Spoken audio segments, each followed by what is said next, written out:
তুমি এটা জানলে অবাক হবে যে আসাম হলো এমন একটা রাজ্য যেখানে 40টারও বেশি ভাষা বলা কমিউনিটি আর গ্রুপ আছে, কিন্তু আসামের ইতিহাসে খুব অল্প কিছু কণ্ঠই এমন আছে যেগুলো এতটাই শক্তিশালী যে তারা এই সমস্ত কমিউনিটিকে একসাথে বেঁধে রাখতে সক্ষম হয়েছিল। আর সেই অল্প সংখ্যক মানুষের মধ্যে একজনের নাম ছিল জুবিন গার্গ।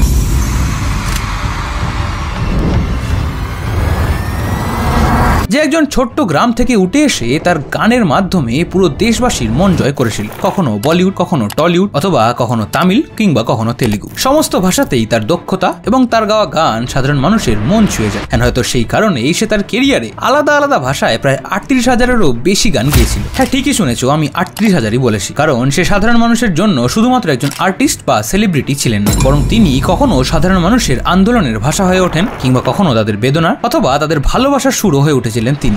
সেই জন্যই হয়তো তিনি নিজেকে একজন রেবেল কিংবা একজন যোদ্ধা বলতেন। আপনি ইতনি কড়ওয়াহট কিউ, আপনি ইতনি বিটারনেস কিউ? Because I am rebel, I am fighter. যিনি এই করাপ্টেড সিস্টেমের এগেইনস্টে রুখে দাঁড়ানোর সাহস রাখতেন। শুধু তাই নয়, আসামবাসীর বিভিন্ন জরুরি পরিস্থিতিতেও, যেমন করোনা বা বন্যার সময়ও সে সাধারণ মানুষের পরিবারের একজনের মতোই তাদের পাশে এসে দাঁড়িয়েছিলেন। কিংবা এও শোনা যায় যে তার অফিসের সামনে রোজ সে নিডি এবং দুস্থদের অর্থ দান করে থাকেন। সেই জন্যই হয়তো নিজে একজন নাস্তিক হয়েও জুবিন গার্গ আসামবাসীর কাছে একজন দেবতা হয়ে উঠেছিল। বাট আসামবাসীর এই ভালো সময় দীর্ঘদিন স্থায়ী হলো না, কারণ গত 19শে সেপ্টেম্বর সিঙ্গাপুরে ইয়ট সফরে গিয়ে সাঁতার কাটার সময় জলে ডুবে তার মৃত্যুর খবর আসে। আর সেটা শোনার পরেই আসাম তথা গোটা দেশবাসীর পায়ের তলার মাটি সরে যায় এবং 8 থেকে 80 সবাই যেমন কান্নায় ভেঙে পড়ে, তেমনি শোকের ছায়া নেমে আসে গোটা আসাম জুড়ে। যেন মানুষ তখনও এই খবরটা বিশ্বাসই করতে পারছিল না। Zubinda, for the past 3 days the internet has been wondering, why is Assam mourning a singer's death? Zubinda voiced our love and heartbreaks, but he also voiced our desperation and frustration at a failing system in society. যেই কারণে এরপর বিভিন্ন জায়গায় একাধিক অভিযোগ দায়ের করা হয়, যার ফলে দুবার জুবিন গার্গের পোস্টমর্টম করা হয়, একবার সিঙ্গাপুরে এবং সেকেন্ড টাইম আসামে। বাট সাধারণ মানুষের মাথা তখন গরম হয় যখন ডেথ সার্টিফিকেটে জলে ডুবে যাওয়ার কারণে তার মৃত্যু হয়েছে বলে উল্লেখ থাকলেও তার পোস্টমর্টমের রিপোর্ট তার ফ্যামিলির কাছে প্রকাশ করা হলেও সাধারণ মানুষের থেকে সেটা লুকানো হয়, যার ফলে বারবার এটাই প্রশ্ন ওঠে যে তাহলে কি তার মৃত্যুটা স্বাভাবিক মৃত্যু নয়, এটা কি একটা প্ল্যান্ড মার্ডার ছিল? আর সারপ্রাইজিংলি এই ঘটনার পর 5 জনকে গ্রেফতার করার খবর সাধারণ মানুষের এই সন্দেহকে শিলমোহর দেয়। তাহলে এখন প্রশ্ন হলো যে কারা এবং কি কারণে জুবিন গার্গকে প্ল্যান করে দুনিয়া থেকে সরিয়ে দিল? তাহলে কি তার এই প্রতিবাদী কণ্ঠস্বরই তার কাল হলো, নাকি এর পেছনে অন্য কোনো মোটিভ লুকিয়ে আসে? এই সমস্ত বিষয় জানতে হলে আজকের এই ভিডিওটা শেষ অবধি দেখো। The singer, he's actually best known for the 2006 film Gangsters song Ya Ali. He died while he was scuba diving. This is an accident that took place in Singapore.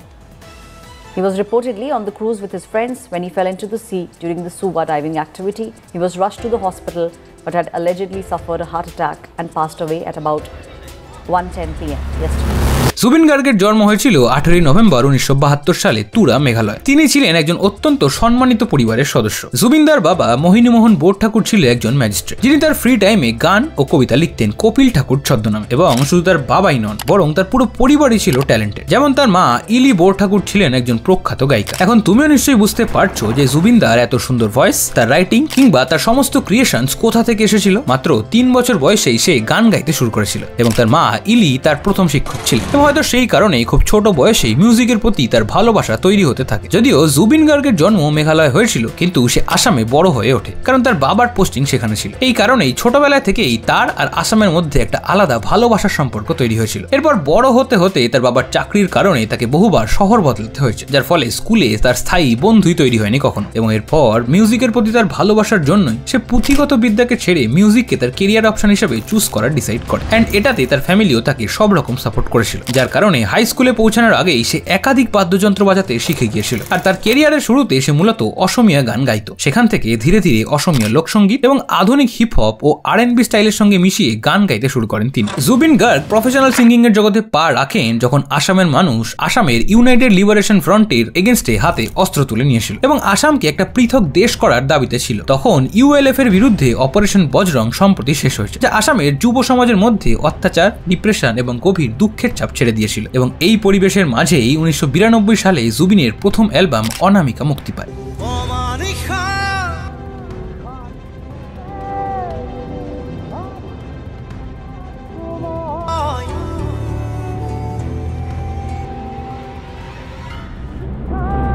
যেটা আসামবাসীর মধ্যে একটা নতুন আশার সৃষ্টি করে। প্রেম, হতাশা এবং আশা নিয়ে তার সেই অ্যালবাম আসামের পুরো এক প্রজন্মকে প্রেমের শিক্ষা দিয়েছিল এবং অনামিকায় ছিল আসামের প্রথম রক অ্যালবাম। এই অ্যালবামটা রিলিজ হওয়ার পরেই এটা একটা ওভারনাইট হিট হয় এবং জুবিন গার্গও রাতারাতি স্টার হয়ে যায় এবং এর পরবর্তী কয়েক বছরে জুবিন দা একের পর এক হিট গান উপহার দিতে থাকেন, যার ফলে তিনি মূলত যুব সমাজের মধ্যে জনপ্রিয় হয়ে ওঠেন এবং পুরো আসাম জুড়ে জুবিনের গান বাজতে শুরু করে। তার এই গানগুলো এই মানুষকে এত হতাশার মাঝেও তার দেশ ও সংস্কৃতির প্রতি ভালোবাসা জাগিয়ে তুলতে সক্ষম হয়েছিল। এরপর থেকে আর পিছনে ঘুরে দেখতে হয়নি তাকে। এরপর সে একের পর এক হিট অ্যালবাম দিতে থাকে, যেখানে রাজনৈতিক প্রতিবাদ থেকে শুরু করে আসামের সংস্কৃতি, প্রেম, ভালোবাসা, বিচ্ছেদ সবকিছুই প্রকাশ পেতে থাকে তার গানের মাধ্যমে এবং সেগুলো সাধারণ মানুষের ভীষণ পছন্দ হতে শুরু করে, যার কারণে 2000 সালের মধ্যে জুবিন আসামের অধিকাংশ মানুষের মধ্যে একজন আইকন হয়ে ওঠে। তার মুখ আসামের সমস্ত বিলবোর্ডে দেখা যেতে শুরু করে, যার ফলে প্রতি বছর এপ্রিল মাসের বিহু উৎসবে জুবিনদার চাহিদা থাকতো সবচেয়ে বেশি।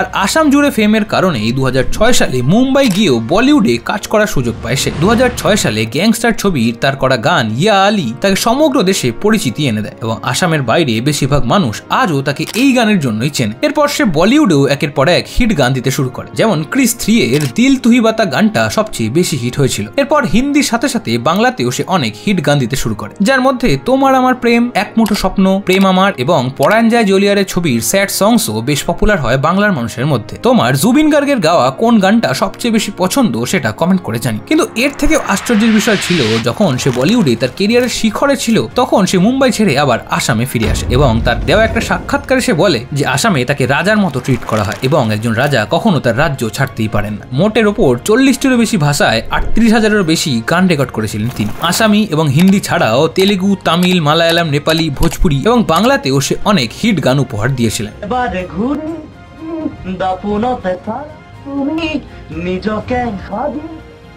তিনি 12টিরও বেশি মিউজিক্যাল ইনস্ট্রুমেন্টসও বাজাতে পারতেন, কিন্তু ট্র্যাজেডি হলো এত প্রতিভা থাকা সত্ত্বেও এবং এত গান রেকর্ড করা সত্ত্বেও তিনি অত্যন্ত কম পারিশ্রমিক পেয়েছেন। তার ম্যানেজার সিদ্ধার্থ শর্মা জানিয়েছেন যে তার রেকর্ড করা 38,000 গানগুলোর বেশিরভাগটাই প্রোডাকশন হাউস এবং মিউজিক কোম্পানির হাতে রয়েছে। জুবিন পেয়েছেন কেবল একবারের রেকর্ডিং ফি, যার মানে মিউজিক কোম্পানিগুলো তাকে অনেক শোষণ করেছিল সেই সময়। এতক্ষণ ধরে এত কিছু শোনার পরে নিশ্চয়ই তুমি হয়তো ভাবছো যে জুবিনের আগেও অনেক সিঙ্গার অনেক ফেমাস হয়েছিল, তা সত্ত্বেও জুবিনের এত ক্রেজ কিভাবে হলো? এর উত্তর হলো জুবিন শুধুমাত্র একজন সিঙ্গার বা স্টার ছিলেন না, তিনি আর 5টা সাধারণ মানুষের মতোই ছিলেন। মানে যেখানে সুপারস্টাররা সাধারণত সাধারণ মানুষের ধরা ছোঁয়ার বাইরে থাকে, সেখানে জুবিন গার্গ মানুষের সাথে থেকেই তাদের সেবাও করতেন। এই যেমন কোভিডের সময় কিংবা বন্যার সময়ও সে সাধারণ মানুষকে অনেক সাহায্য করেছিলেন। ত্রাণ দেওয়া থেকে শুরু করে আর্থিক সাহায্যও করেছিলেন তিনি এবং এমনটাও শোনা যায় যে তার অফিসের নিচে প্রত্যেক দিন মানুষের ভিড় জমে এবং সে কখনো কাউকে খালি হাতে ফিরিয়ে দেয়নি। প্রত্যেককেই কখনো কারোর চিকিৎসা কিংবা কারোর পড়াশোনার জন্য যথাসাধ্য সাহায্য করে গেছেন তিনি। কখনো সে শ্রমিকদের সাথে রাস্তার পাশেও বসতেন এবং সে কখনো সবজি বিক্রেতা কিংবা সাধারণ রিক্সা চালককেও সাহায্য করতেন। এছাড়াও আসামবাসীর প্রত্যেকটা সংকটের সময় তিনি পাশে থাকেন। এভাবেই তিনি তার জীবনে হাজার হাজার পরিবারের সাহায্য করেছিলেন এবং হয়তো সেই কারণেই তিনি একজন নাস্তিক হয়েও সাধারণ মানুষের জন্য ভগবান হয়ে উঠেছিলেন। বাট এই সব কিছু চেঞ্জ হয়ে যায় গত 19 সেপ্টেম্বর, কারণ সেই সময় তার সিঙ্গাপুরে অনুষ্ঠিত নর্থ ইস্ট ইন্ডিয়া ফেস্টিভ্যালে পারফর্ম করার কথা ছিল তার জায়গাকে রিপ্রেজেন্ট করার জন্য। এই ফেস্টিভ্যালটা 19 সেপ্টেম্বর থেকে 25 সেপ্টেম্বর পর্যন্ত চলার কথা ছিল, কিন্তু দুর্ভাগ্যবশত এই ফেস্টিভ্যালের প্রথম দিনেই তার টিমকে এটা বাতিল করতে হয়, কারণ যার সেখানে পারফর্ম করার কথা ছিল সেই জুবিন দাই আর এই পৃথিবীতে ছিলেন না। আসলে এই ইভেন্টটা আসামের একজন প্রখ্যাত ইভেন্ট ম্যানেজার শ্যামকানু মোহন তা আয়োজন করেছিল। জুবিন দা, তার ম্যানেজার সিদ্ধার্থ শর্মা এবং তার দীর্ঘদিনের বন্ধু ও ড্রামার শেখর জ্যোতি গোস্বামী আর কিছু টিম মেম্বারের সঙ্গে 19 সেপ্টেম্বরের আগেই সিঙ্গাপুরে পৌঁছে গিয়েছিলেন এই ফেস্টিভ্যালে অংশগ্রহণ করার জন্য এবং তার সেই 5 দিনের হেক্টিক শিডিউলের আগে সিঙ্গাপুর এনজয় করার জন্যই হয়তো 19 সেপ্টেম্বর জুবিন দা তার টিমকে নিয়ে একটা ইয়ট ট্রিপে গিয়েছিলেন এবং স্বাভাবিকভাবেই সেই ট্রিপের পরিবেশ বেশ এক্সাইটিং এবং সবাই চিল মুডে ছিল এবং সেই ইয়ট ট্রিপের প্ল্যান অনুযায়ী একটা উপযুক্ত ও নিরাপদ স্থানে পৌঁছানোর পর সবাই নিজের লাইফ জ্যাকেট পরে একের পর এক জলে সাঁতার কাটতে নামে। প্রথমে বাকিদের মতো জুবিন দাও লাইফ জ্যাকেট পরেই সাঁতার কাটতে নেমেছিলেন, বাট সেখানে এক ভিডিওতে দেখা যায় যে কিছুক্ষণ পর সে লাইফ জ্যাকেট খুলে আবারও সাঁতার কাটতে নামেন। আর এর কিছুক্ষণ পরেই হঠাৎ করেই সেই শান্ত এবং আনন্দময় পরিবেশ আতঙ্কে পরিণত হয়, কারণ জুবিনদার বন্ধু শেখর গোস্বামী তাকে জলে ভাসতে দেখেন কোনো নড়াচড়া ছাড়া, মানে সম্পূর্ণ নিশ্চুপ নিশ্চল অবস্থায়। তার মুখ ছিল জলের নিচে এবং তার শরীর একটু নড়াচড়াও করছিল না। যখন শেখর তাকে উল্টে দেন তখন সে লক্ষ্য করে যে তার মুখ থেকে সাদা ফেনা বেরোচ্ছিল এবং জুবিনদা একদমই রেসপন্ড করছিলেন না। সেখানে উপস্থিত সবাই বারবার জুবিনদার মাথাটা সোজা করার চেষ্টা করছিল, কিন্তু সেটা বারবার একদিকে হেলে যাচ্ছিল, যার ফলে তারা সঙ্গে সঙ্গে হেল্প ডাকেন এবং জুবিনদাকে হাসপাতালেও নিয়ে যাওয়া হয়। কিন্তু ততক্ষণে অনেক দেরি হয়ে গেছিল এবং হসপিটালে নিয়ে যাওয়ার পরে হসপিটাল কর্তৃপক্ষ থেকে জানানো হয় যে জলে ডোবার কারণে তার মৃত্যু হয়েছে। আর এই খবর ছড়ানোর সাথে সাথে সিঙ্গাপুরে সেই ফেস্টিভ্যাল তো ক্যান্সেল হলোই, বরং এই খবর যখন আসাম এবং গোটা ভারতবাসীর কাছে পৌঁছায় তখন সবার পায়ের তলার মাটি সরে গিয়েছিল। কেউ যেন স্বপ্নেও ভাবতে পারেনি তাদের ঈশ্বরের এরকম পরিণতির কথা। আর সেই কারণেই পাবলিক আউটরিচের কারণেই একের পর এক বিভিন্ন জায়গায় এটাকে অস্বাভাবিক মৃত্যু বলে দাবি করা হয়, যার কারণে সিঙ্গাপুরে এবং আসামেও তার বডির পোস্টমর্টম করা হয়। বাট সারপ্রাইজিংলি সেই পোস্টমর্টমে কজ অফ ডেথ কি লেখা ছিল সেটা তার স্ত্রী এবং তার বাকি পরিবারের সদস্য ছাড়া কেউই জানেন না। বাট এভাবে তার মৃত্যুর আসল কারণ লোকানোর কারণেই সাধারণ মানুষের মনে আরো সন্দেহ বাড়তে থাকে। আর এর মধ্যেও আরো কিছু চাঞ্চল্যকর তথ্য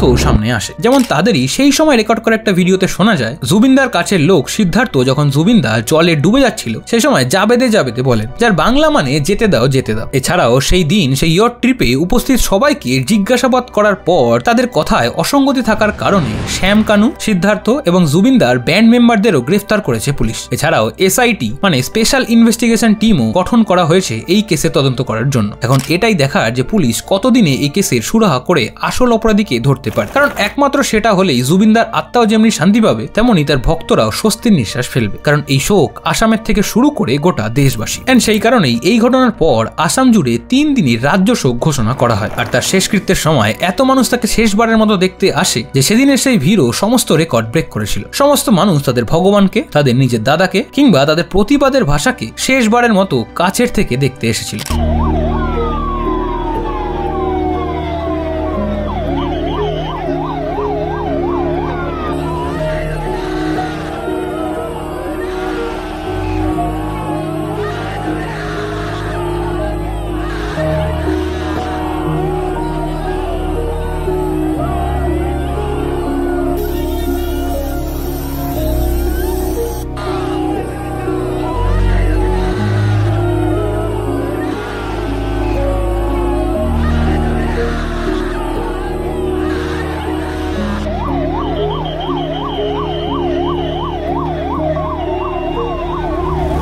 এখন নিশ্চয়ই বুঝতে পারছো যে একটা মানুষ রাজ্যবাসীর এবং তার ভক্তদের কতটা কাছের হলে এমনটা হয়। তোমার জুবিন গার্গকে নিয়ে কি মতামত সেটা কমেন্ট বক্সে জানিও। আর ভিডিওটা ভালো লাগলে লাইক শেয়ার করার পাশাপাশি এই চ্যানেলটা এবং নতুন চ্যানেলটাও সাবস্ক্রাইব করে দিও। আর হ্যাঁ, ইনস্টাতেও আমাকে ফলো করতে ভুলো না, কারণ ওখানেই আমি আমার পরবর্তী ভিডিওর আপডেট এবং সমস্ত লাইভ আপডেট শেয়ার করে থাকি। এন্ড এখন যদি আমার আজকের ভিডিওটা তোমার ভালো লেগে থাকে তাহলে আমি শিওর যে তোমার এই ভিডিওটা অনেক ভালো লাগবে। তাই সেটা দেখতে হলে এখানে ক্লিক করে চলে আসো। তোমার সাথে আমার দেখা হবে ওখানে। টাটা।